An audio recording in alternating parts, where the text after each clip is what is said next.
வணக்கம். சற்று முன் வெளியான முக்கிய அறிவிப்பின்படி தாவேக ஆட்சியில் மகளிர் உரிமை தொகை மாதம் ரூபாய் 2500 மீது எகிரும் எதிர்பார்ப்பு.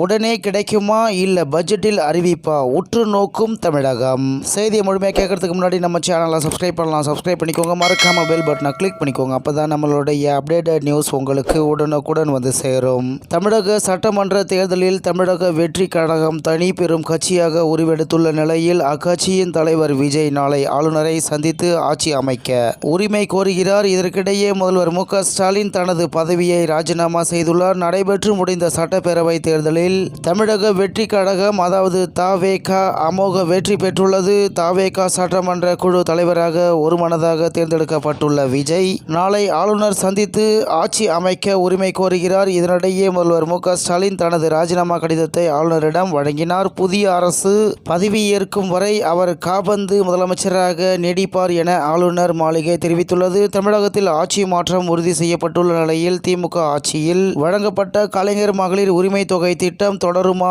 என்ற கேள்வி எழுந்துள்ளது. த.வே.க. தனது தேர்தல் அறிக்கையில் அரசு ஊழியர்கள் தவிர்த்து அனைத்து குடும்ப தலைவிகளுக்கும் மாதம் ரூபாய் 2500 வழங்கப்படும் என அதிரடி வாக்குறுதி அளித்திருந்தது. தற்போது புதிய அரசு பதவியேற்க உள்ள நிலையில் இத்திட்டத்திற்கான தகுதிகள் மற்றும் விண்ணப்ப முறைகளை வகுக்க கால அவகாசம் தேவைப்படும். இதனால் இது தொடர்பான அதிகாரப்பூர்வ அறிவிப்பு வரவிருக்கும் பட்ஜெட் கூட்டத்தொடரில் வெளியாக வாய்ப்புள்ளதாக தெரிகிறது. கடந்த மாதம் சிறப்பு தொகுப்பாக ரூபாய் 5000 பெண்களின் வங்கி கணக்கில் வரவு வைக்கப்பட்ட நிலையில் புதிய அரசு பதவி ஏற்றவுடன் ரூபாய் 2500 எப்போது கிடைக்கும் என்ற எதிர்பார்ப்பு அதிகரித்துள்ளது. பழைய திட்டத்தில் இருந்த பொருளாதார கட்டுப்பாடுகள் நீக்கப்பட்டு அனைவருக்கும் என்ற அடிப்படையில் இத்திட்டம் செயல்படுத்தப்படுமா என்பதை பொறுத்திருந்துதான் பார்க்க வேண்டும் என்று தகவல் வெளியாகி உள்ளது என்பது குறிப்பிடத்தக்கது.